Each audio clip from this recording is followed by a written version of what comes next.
The call came at midnight. His voice was calm, amused. "Your daughter forgot her place." My boy reminded her. I didn't respond. Silence unnerves men who feed on power. He filled the space with arrogance. "Consider this a warning. Keep her on a leash." I ended the call without a word, but inside, the words lodged like a blade. I had slit throats in 14 countries, removed presidents, generals, untouchable men whose names were never meant for daylight. For 25 years, I erased lives like chalk from a board. And now, someone thought hurting my daughter was a message I would swallow? No, it was a confession of weakness, and weakness has only one conclusion. She lay in the hospital bed, face swollen, ribs broken, lips trembling in half-conscious murmurs. I sat beside her, unmoving, counting every bruise like an itemized bill. When she woke, she wouldn't look at me. Shame radiated off her like heat. I asked one question: why him? Her eyes filled, but not with confusion, with recognition. The answer was already written in her silence. I saw it then, the connection, the patterns I had ignored, the late-night calls, the hushed conversations she thought I couldn't hear, the money missing from her account, the kind of details only a father who'd lived in shadows could piece together.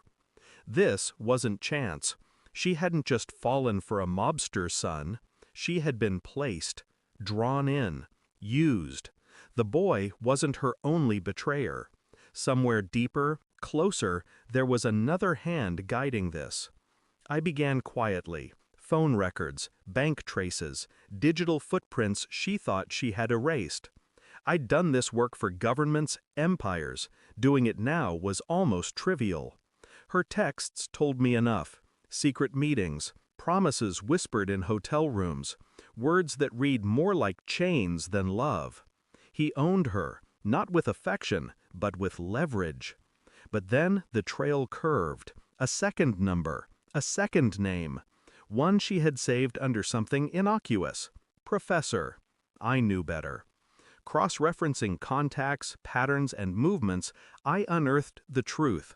She hadn't simply been seduced, she'd been introduced, facilitated by someone she trusted, someone who wanted me distracted, compromised. The betrayal was surgical, precise, and suddenly, it wasn't just about a mob boss's son beating my daughter. It was about the fact that my wife had delivered her to him.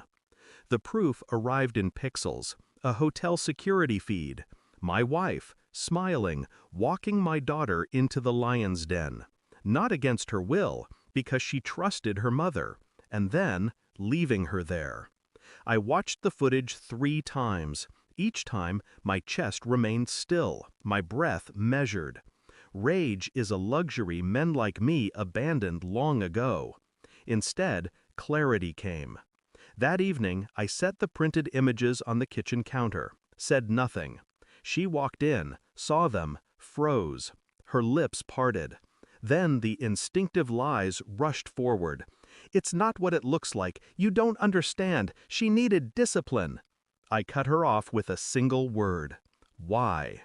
Her composure shattered. Excuses tumbled, survival instinct clawing through her throat. She blamed debts, threats, desperation. But truth hides between words. She hadn't been coerced. She had been complicit. I didn't shout. I didn't touch her. Instead, I placed a single envelope on the table. Inside, every record, every message, every piece of evidence tying her to the betrayal. "Take it," I said. "Run to him. See if he shelters you when I'm finished." Her hands shook. She didn't open it. Didn't need to. She knew exactly what it contained. Then I added, almost gently, "Lesson 1. Pain has memory. And you'll carry this one for the rest of your life." Her face collapsed in silent terror. I turned away, leaving her to the weight of her own decisions. For people like her, exposure is execution, and I hadn't even drawn blood. By dawn, the estate was silent. The mob boss and his guards lay scattered, undone by the kind of efficiency only years in shadows can create. His son lived long enough to hear what real lessons sound like.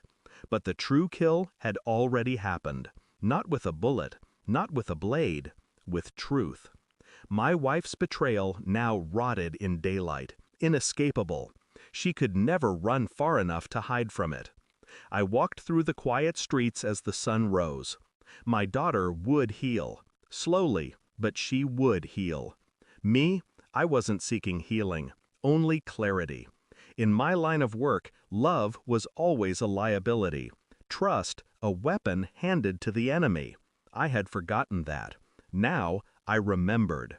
And remembering is the sharpest blade of all. Thanks for watching. Don't forget to like, share, and comment. Subscribe now to Cheating Stories Insight World for more amazing stories.